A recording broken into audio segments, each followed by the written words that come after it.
নমস্কার প্রিয় দর্শক বন্ধুরা, ডেমোক্রেসি খবরের আড্ডা চ্যানেলে আপনাদের সবাইকে ধন্যবাদ। কাকুর সঙ্গে কার কথা, যা সন্দেহ করেছিলাম তাই কণ্ঠস্বর রিপোর্ট জমা দিয়ে হাইকোর্টকে জানালো ইডি। দীর্ঘ টালবাহানার পর প্রাথমিকে নিয়োগ দুর্নীতি মামলায় কালীঘাটের কাকু ওরফে সুজয় কৃষ্ণ ভদ্রের কণ্ঠস্বরের নমুনা হাতে পেয়েছে ইডি। সেই রিপোর্ট আদালতে জমা দিয়ে কেন্দ্রীয় সংস্থা জানালো তারা যা সন্দেহ করেছিল তা মিলে গিয়েছে।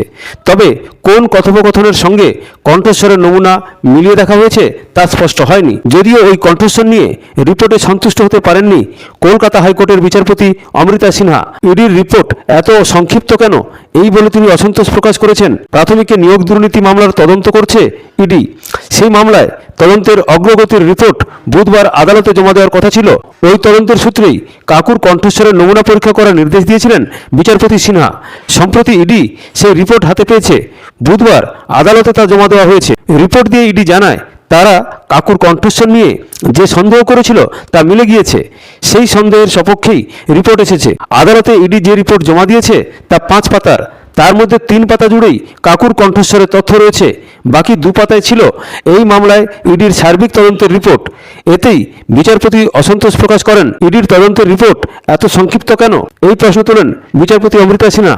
আদালতে ইডি যে রিপোর্ট জমা দিয়েছে তাতে শেষ 2 পাতায় সুজয় কৃষ্ণের সূত্রের এবং প্রাথমিক মামলায় সার্বিকভাবে এখনো পর্যন্ত ইডি কি সম্পত্তি বাজেয়াপ্ত করেছে তার হিসেব দেওয়া হয়েছে। মোট 134 কোটি টাকার সম্পত্তি বাজেয়াপ্ত করার কথা জানিয়েছে কেন্দ্রীয় সংস্থা ইডি। বিচারপতি সিংহের প্রশ্ন, 2014 সাল থেকে যে দুর্নীতি হচ্ছে তাতে বাজেয়াপ্ত সম্পত্তির পরিমাণ এত কম কেন, টাকার অঙ্কই বা এত কম কেন? ইডি আদালতে জানিয়েছে আরও কিছু সম্পত্তি বাজেয়াপ্ত করার প্রক্রিয়া চলছে।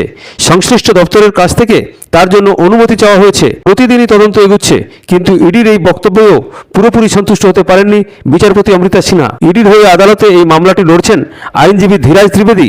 এছাড়া মূল মামলাকারীদের আইনজীবী হিসেবে ছিলেন ফেরদৌস শামীম এবং সুদীপ্ত দাশগুপ্ত। আগামী 12ই জুন এই মামলার পরবর্তী শুনানি। উল্লেখ্য, বুধবার ইডির পাশাপাশি সিবিআইও এই সংক্রান্ত একটি রিপোর্ট মুখ বন্ধ খামে আদালতে জমা দিয়েছে। সিবিআই আবার পৃথকভাবে জেলে গিয়ে সুজয় কৃষ্ণকে জেরা করার আবেদন জানিয়েছে কলকাতার বিচার ভবনে। নিয়োগ মামলাতেই জিজ্ঞাসাবাদের অনুমতি চেয়েছে তারা। নিয়োগ দুর্নীতি কাণ্ডে ইডির হাতে গ্রেপ্তার হয়েছিলেন সুজয় কৃষ্ণ ভদ্র। এরপর দীর্ঘদিন তিনি হসপিটালে ছিলেন। মাঝে একটি বেসরকারি হসপিটালে হৃদযন্ত্রের অস্ত্রোপচারও হয় সুজয় কৃষ্ণের। খবরের সঙ্গে থাকবেন, ভালো থাকবেন। ভালো লাগলে চ্যানেলটিকে লাইক এবং সাবস্ক্রাইব করবেন। ধন্যবাদ, নমস্কার।